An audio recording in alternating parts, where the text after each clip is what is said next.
Hi everyone, and welcome to Carmel Unfiltered. I'm Samantha Fulling, and this episode is a recap of the February 24th, 2026 Audit Facilities and Operations Committee meeting, breaking down what was discussed and what decisions were made. Why am I doing this?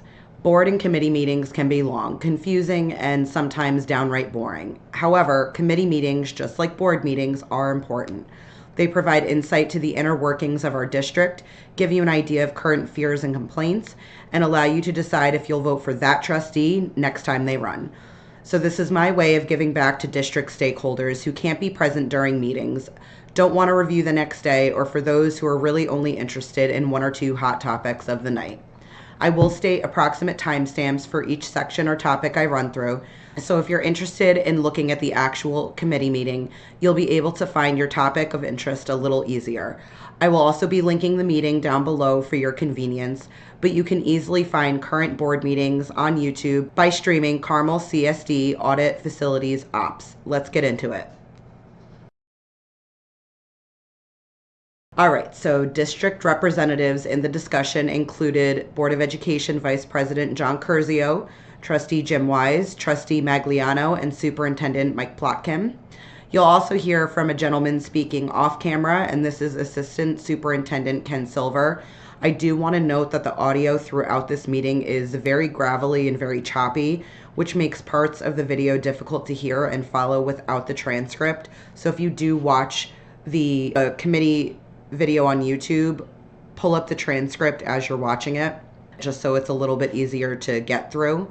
There was no public comment at the beginning, and then the committee jumped right into several major topics. So the first topic starts at the 1 minute mark, and it's about PK, or Universal Pre-K funding, and there was a shortfall.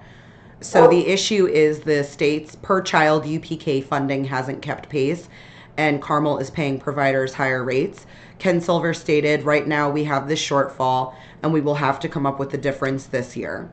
They described a total shortfall of about $230,000 that was not included in the budget, and noted the district may need to transfer funds later this year, with hope that health insurance might come in under projections, but they emphasized that they don't know yet.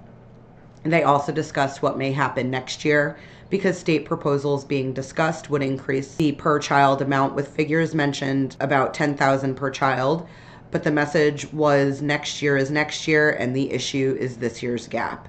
Jim Wise stated, no state senator is ever going to look you in the eye and say, I promise you this is what's going to pass. Around the 7-minute 30-second mark, they talked about the St. James UPK location and why Carmel students there aren't receiving food in the same way as other children at that site. The district described wanting to provide breakfast and lunch, but said state rules and operational requirements create obstacles and include disputes over who can run the program and labor structure. One of the clearest summaries from the discussion was that they very much want to do it, but they don't want to enter a setup where it becomes a $30,000 to $40,000 loss to provide food. They also explained that other UPK sites are daycare centers, not schools, and the way the current rules are written makes reimbursement harder or not possible in the same way. At the 12:20 mark, they then discussed possible in-house UPK sites and whether Carmel could eventually run 1 or 2 UPK sites in-house, but they said they likely don't have the capacity to bring everything in-house. They discussed possible locations and limitations and flagged major facility requirements.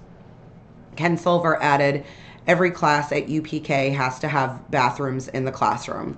So if UPK were ever moved or expanded into district buildings, it could require retrofits depending on what exists in each classroom. At the 15-minute 30-second mark, they go over the reserve transfer. They explain that the costs vary year to year based on retirements, and that this year the budget is tighter, so they want to avoid draining the general fund unexpectedly.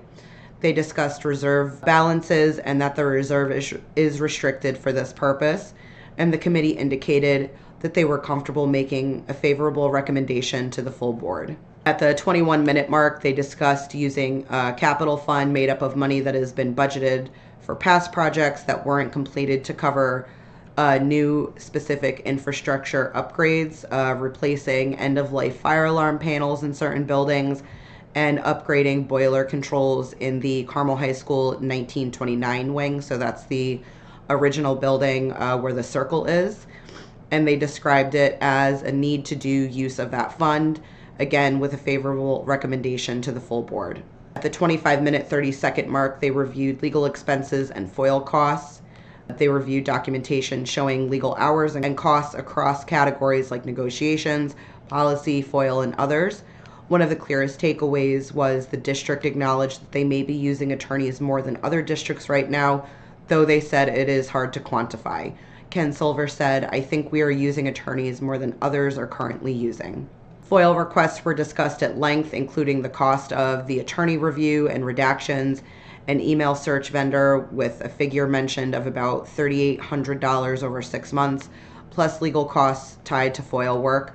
They also discussed reducing redundancy by posting more commonly requested items online, like budget, appropriation, status reports, to cut down repetitive requests. At the 41-minute, 12-second mark, they reviewed a grant writing service proposal. They stated the argument was basically Carmel may be missing opportunities by not pursuing grants consistently, and there's money available for things like athletics, special education, and other areas.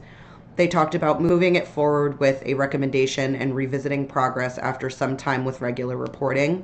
And then the rest of the meeting, starting at the 44-minute, 40-second mark, there was a quick mention that they didn't want to end without touching on the transportation and architect proposal for the new project. They referenced that an architect proposal had a figure of $53,000, noting urgency tied to budget timing.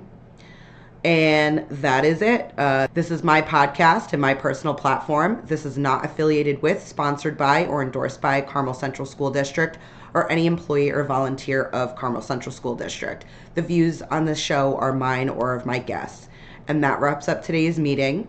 These decisions shape our schools, our kids, and our community. Staying informed is not optional. If this breakdown helped you, share it with someone who wants to understand what's really happening. For full episodes, updates, and ways to connect, visit linktree/Carmel Unfiltered. If you have any questions, concerns, or topics you'd like covered in a future recap, message me or email me at carmelunfiltered@gmail.com.